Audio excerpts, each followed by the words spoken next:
I've never met another person that I connect with in conversation than Jada.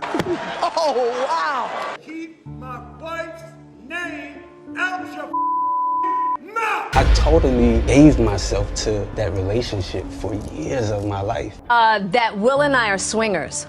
That's the craziest wasn't that kind of recent, one. actually? And I'm like, yo, I wish. I really didn't want to get married, but We only got married because Gammy was crying. I was just like, I didn't know what to do. Will and Jada Pinkett Smith are considered Hollywood royalty. As one of Hollywood's it couples, they have amassed not only fame, but power, success, and fortune. With a net worth of over $375 million, they are one of Hollywood's top grossing it couples. But as the saying goes, not all that glitters is gold. Unfortunately for the Smith family, this statement reaches closer to home than one could have ever imagined. Throughout their 25-year marriage, Will and Jada have endured their fair share of rumors, ranging from infidelity, couple swinging, secret society rituals, lackluster parenting, and possibly worst of them all, allegations of Jada carrying on a torrid affair with none other than her son's best friend. Throughout it all, her doting husband has stood by her side. He has spared no expense to ensure her happiness. He has even gone as far as consenting to Jada carrying on a torrid affair with her lover, just to make sure she is fulfilled in every single way. Today we're exploring Jada Pinkett Smith's entangled love life to see exactly how she's able to captivate every single man who she encounters, and why I consider her one of the greatest seductress of our times. I know you told your friend you're not okay. And tell me what's wrong and why you never said you felt that way. Guess you're trying to stay strong and fake a smile until I look away. Jada Pinkett was born September 18th, 1971 in Baltimore, Maryland, to teenage parents Adrienne Banfield Jones and Rodsaw Pinkett Jr. Her mother Adrienne gave birth to her in high school. After graduating high school, Adrienne married Jaden's father, Rodsaw. But unfortunately for Adrienne, Rodsaw would turn out to be a raging alcoholic. Put the handcuffs on me, You've man. been arrested for driving while intoxicated, driving while under the influence of alcoholic beverages, model glue. I refuse to answer any question on the grounds that they may incriminate me. This is while Adrienne herself was battling a heroin addiction, which she developed shortly after giving birth to Jada. As Rodsaw's drinking intensified, he became violent to Adrienne. He would beat and abuse her to the point she was sometimes unrecognizable. The final straw for Adrienne was one night during Rodsaw's nightly benders, he became unhinged with rage, leaving her severely injured. I don't even remember what the argument was about, but he started hitting me and he was in a rage. This prompted the neighbors to call for help, which led to the wake-up call Adrienne desperately needed to escape her abusive relationship. After this incident, Jada's mother left her father for good and retreated to her mother, Miriam's home. Jada's grandmother, Miriam, was a go-getter and a leader throughout her community. Seeing how the strict upbringing she provided Adrienne didn't seem to work so well, Miriam became more open with Jada than she ever was with her own daughter. At the age of 9, Jada's grandmother was already teaching her about self-pleasure. She wanted her to understand pleasure comes from within and not to depend on a man for it. Although her grandmother probably meant well, this would leave Jada spiraling down a path of self-pleasure addiction by the time she reached her early 20s. At this point in Jada's life, her grandmother was all she had. Her father had abandoned the family, and her mother was fully engulfed in a drug addiction of her own.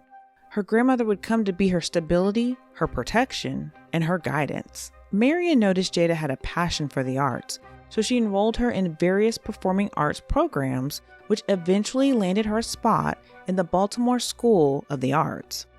There she majored in dance and theater. Unfortunately, at the age of 13, Jada's world would be turned upside down when her grandmother died suddenly. Marion was her stability. Jada would later explain, her house was safe, and once she was gone, there was no safety. So I went out in the world and created my own safety. Jada was now left in the hands of her mother, Adrienne, who at this time had recovered from her abusive ex-husband, graduated top of her nursing class, and was able to work her way all the way up to the coveted head nurse position. She also married a prominent upcoming attorney named Warren A. Brown. So by the looks of things, you would assume it would have been easy for Adrienne to fall into the mother position. Well, you would be wrong. Adrienne and Warren were living a double life. By day, the couple looked like the perfect pair.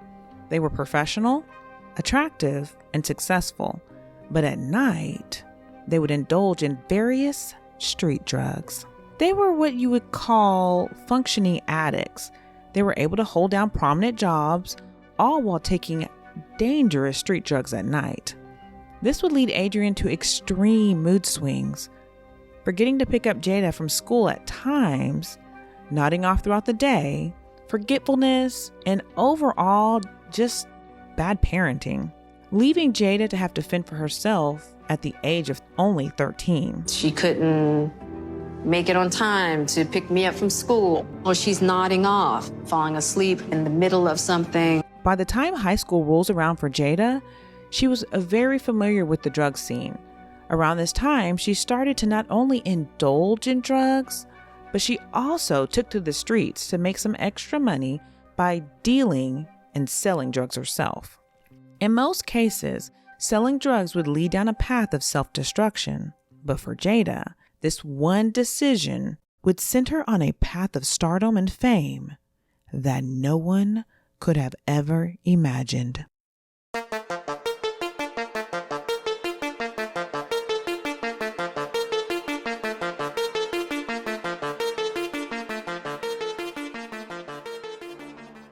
While attending the Baltimore School of Arts, Jada was surrounded by very talented individuals, there to sharpen and hone their artistic talents. She grew closest to one classmate in particular named Tupac Shakur. I met Tupac at Baltimore School for the Arts. We went to high school together. Is that right? Yes. You were very close with Tupac Shakur. Yes. And Tupac Shakur wasn't the gangster that we all think he was, right? I remember his mother was a Black Panther. Yes. And he had a lot of Black Panthers, sort of raised by the Black Panthers. Absolutely. And all that. Interestingly enough, Tupac's name means shining serpent. This name choice was deliberated by Tupac's mom while she was 9 months pregnant in prison, fighting a bombing case against the United States of America. Tupac had a similar upbringing as Jada. The chemistry between the pair was palpable. It was as if they met their long-lost twin, ripped from each other at birth. The commonalities were uncanny. They both were the only child, being raised by a drug-addicted mother.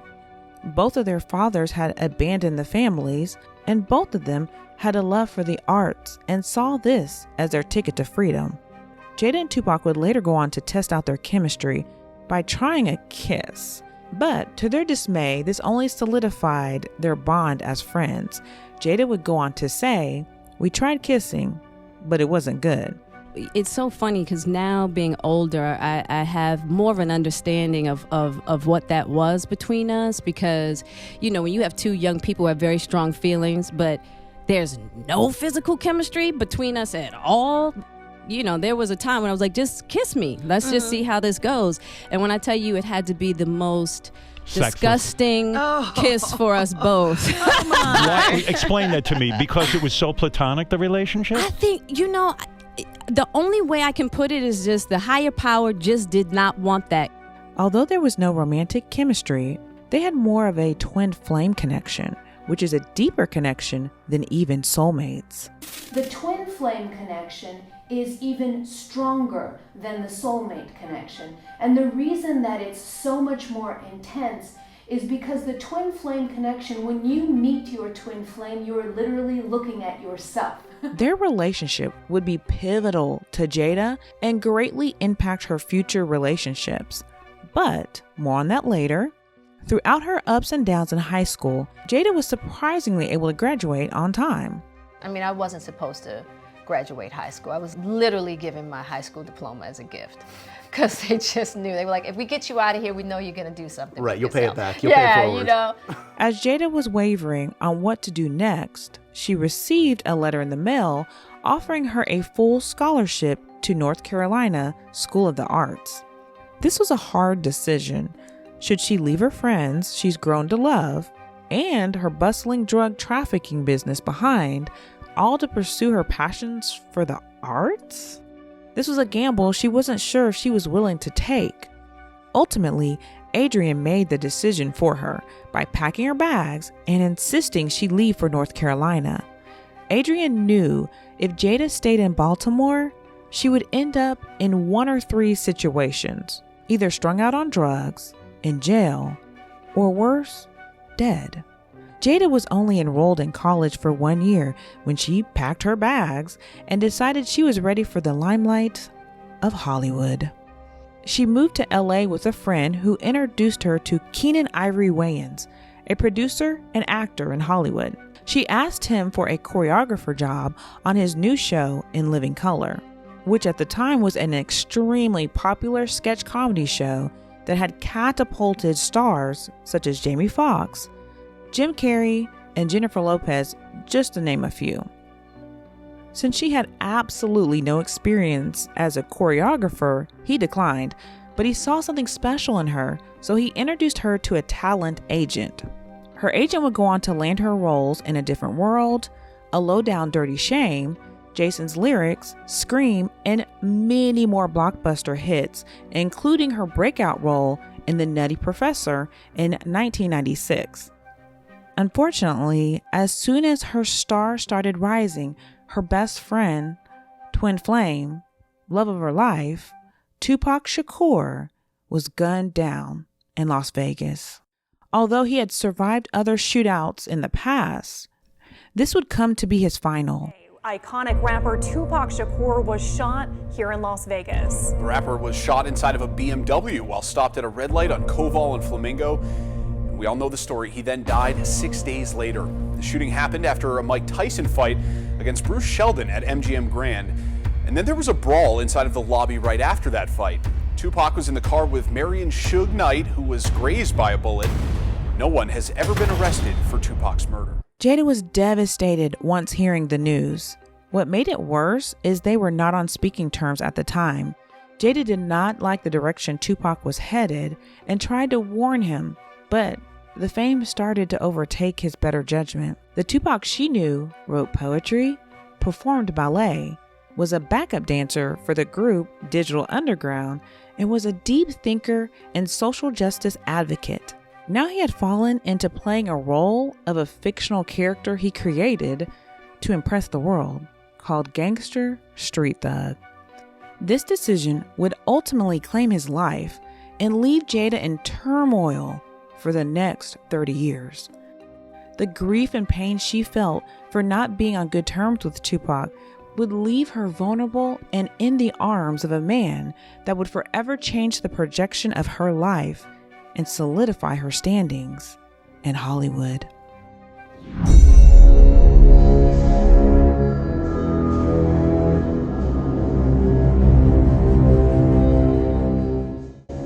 If you are unfamiliar with Will Smith, he's only one of the highest grossing actors of all times.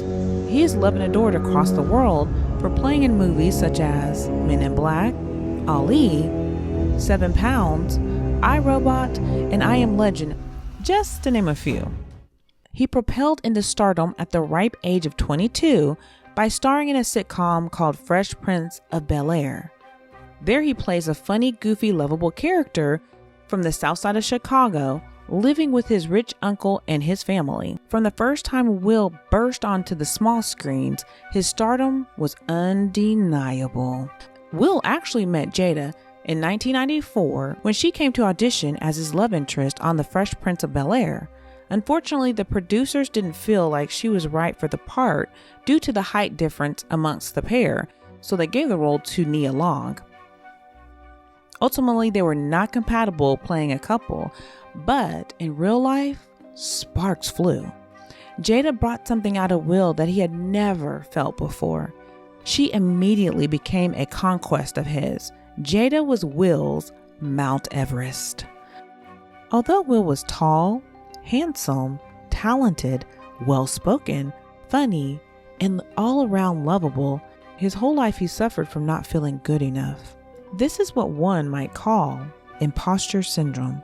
Imposter syndrome is a psychological occurrence in which an individual doubts their skills, talents, and accomplishments and has a persistent internalized fear of being exposed as a fraud. The moment Will laid his eyes on Jada, he knew she would be his cure. After being asked about Jada and Tupac's relationship in a very telling interview, Will would go on to say, though they were never intimate, their love for each other is legendary. They define ride or die. In the beginning of our relationship, my mind was tormented by their connection. He was Pac and I was me. He triggered the perception of myself as a coward.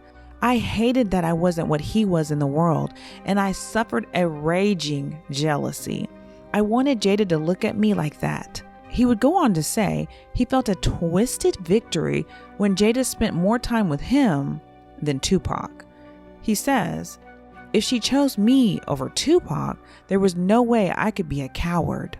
Although Will felt like a coward, portraying a role of a mega Hollywood superstar, little did he know, Tupac was really a soft, sensitive poet, portraying the role of a street thug gangster. Both were playing roles ultimately to please their public persona, and neither of them comfortable to truly be themselves.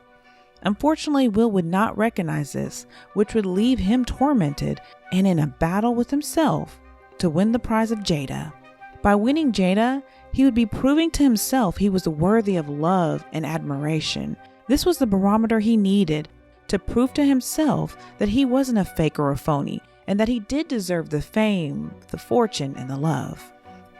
At this point, Will was on top of the world.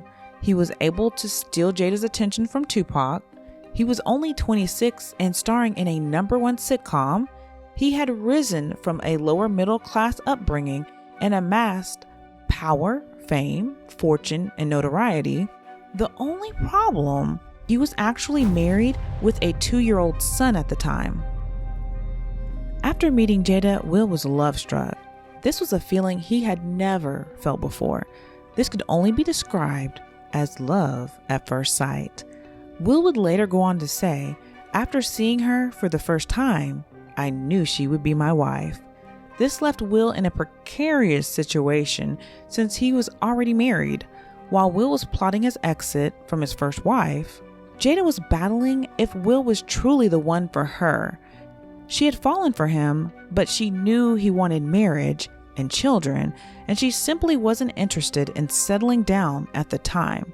In Will's memoirs, he's quoted as saying, "We drank every day and had sex multiple times every day for 4 straight months. I started to wonder, was this a competition? Either way, there were 2 possibilities. 1, I was going to satisfy this woman sexually, or 2, I was going to die trying." Despite her hesitation, Jada finally gives in after being convinced by her mother to take the leap into marriage and give Will a chance.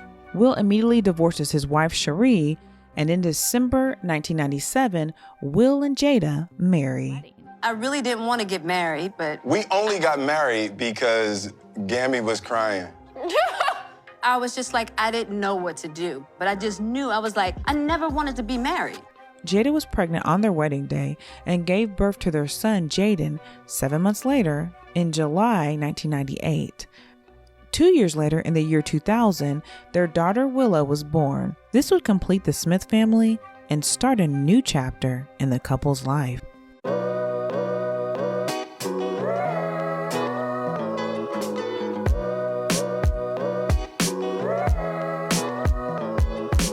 Although Jada still pursued an acting career, her main priority became her children. She would only go on to acting roles if time permitted, which left very few options, being that most movies would monopolize several months out of a year and require a lot of travel, most of the time to exotic locations. So this left Jada with time to cultivate her children's careers and talents, seeing that they both excelled and showed passions for the art. So, ladies and gentlemen, I'd like to introduce Jaden's sister, Willow Camille Rain Smith. In 2008, Will and Jada started a school called New Village Leadership Academy. Rumors swirled that this school was really a Scientology school, but they would go on to refute this claim that the school was not teaching Scientology. Unfortunately, later on, it would be revealed by the teachers of the school they were required to take classes at the Hollywood Scientology Celebrity Center. The Smiths poured millions into this school, but it eventually closed in 2018 after parents started pulling their children out of the academy due to the overwhelming Scientology propaganda. Settling into motherhood would prove challenging for Jada, stifling her passions and living a privileged suburban life with a mega superstar husband would start to weigh on her. Between not being able to reconcile the death of Tupac, having to take a back seat to her husband while watching him live out his dreams and passions, and living in a gilded cage in a sprawling gated mansion, Jada felt trapped. Her old demons start to reemerge. She fell back into abusing alcohol, sex, and porn. Reportedly in 2012, Jada's daughter Willow uploaded a letter to Tupac, wishing he would come back to make her mother happy. This was later removed from the internet, so the authenticity can't be verified, but this was around the time that Jada was suffering the most. These are dark times for Jada. She was grasping for anything that would help ease her pain.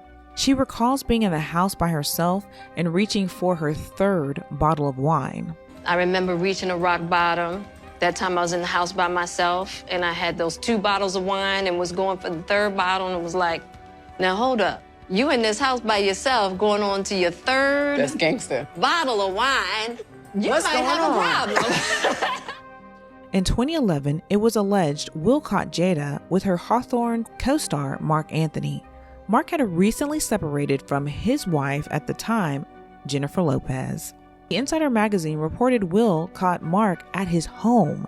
He didn't indicate exactly what he saw, but it was told to the magazine by a source Jada moved out the very next day. On the set of Hawthorne, which was a series starring Jada and Mark Anthony, the staff recalls the sexual tension being palpable. All of the crew had noticed the chemistry immediately. Will had been on his own set, shooting Men in Black 3 in New York City, but somehow the rumors got back to him, so he headed back home for a surprise visit, which is where he found Jada and Mark Anthony together. The couple would eventually go on and patch things up and dispel rumors of the incident ever happening.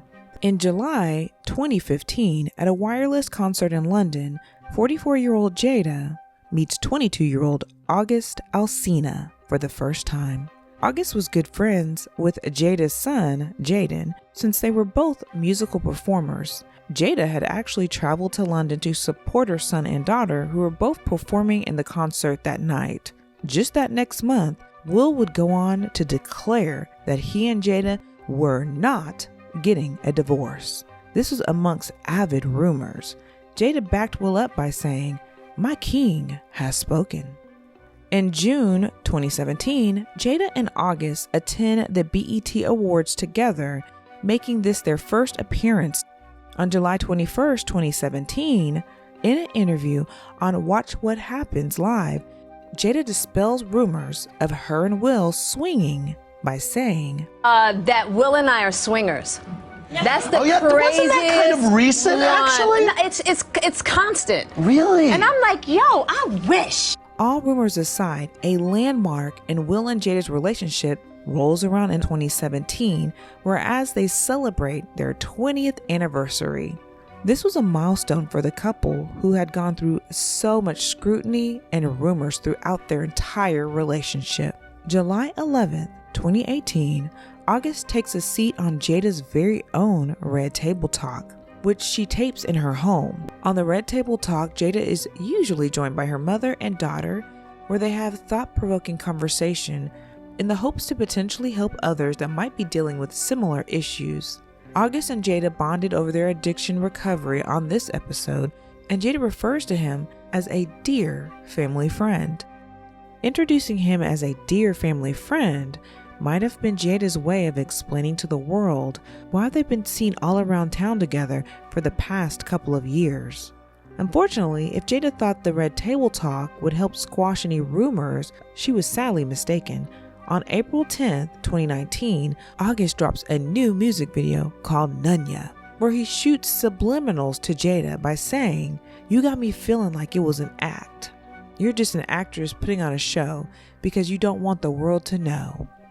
At the time, August denies the song was about Jada, even though he referred to her by using her middle name, Corinne.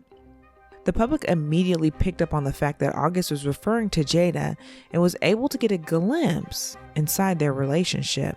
From the looks of the video, August was crying out how he was used as a boy toy and spit out once Jada had her way with him.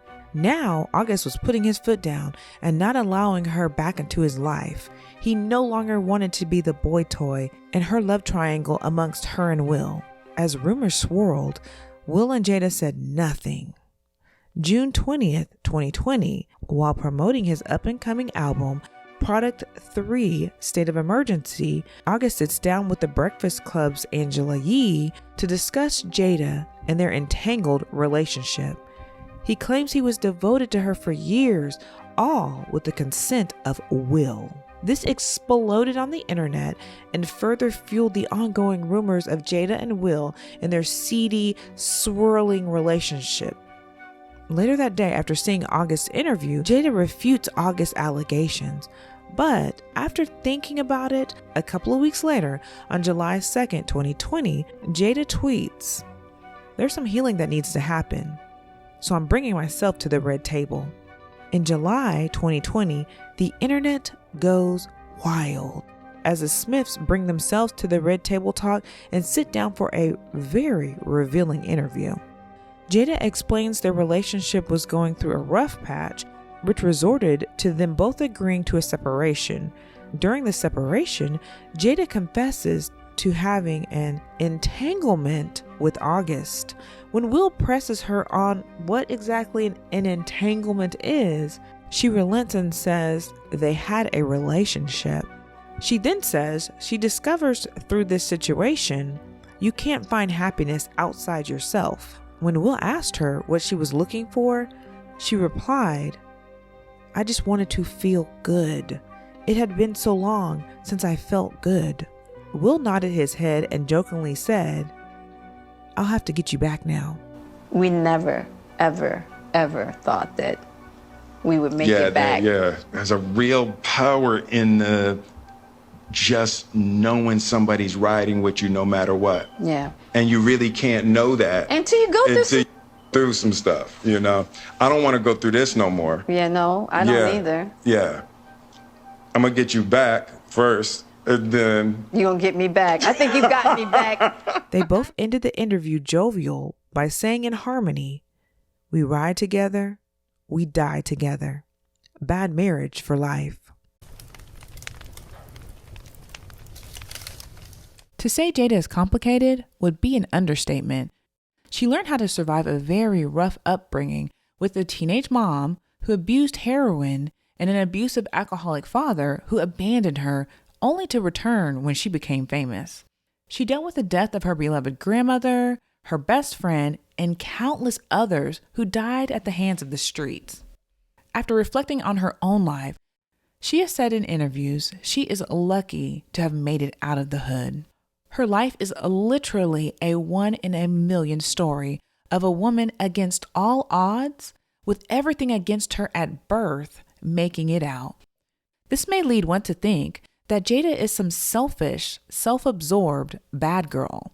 But in reality, her bad girl persona is purely a mechanism that she has employed in order to survive. One thing that we do know is there's one thing a man cannot resist, and that's a bad girl. Men crave bad girls because they want to be able to tame her.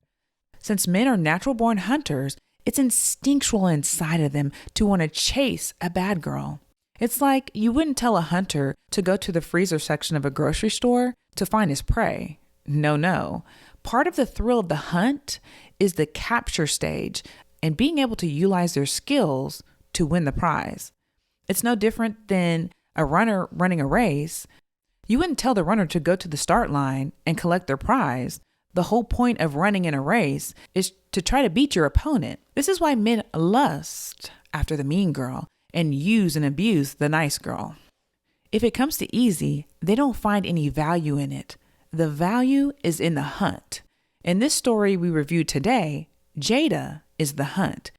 She's a stereotypical bad girl, out for her own wants and needs. She places her self-pleasure as a priority, which she learned at an early age by her grandmother.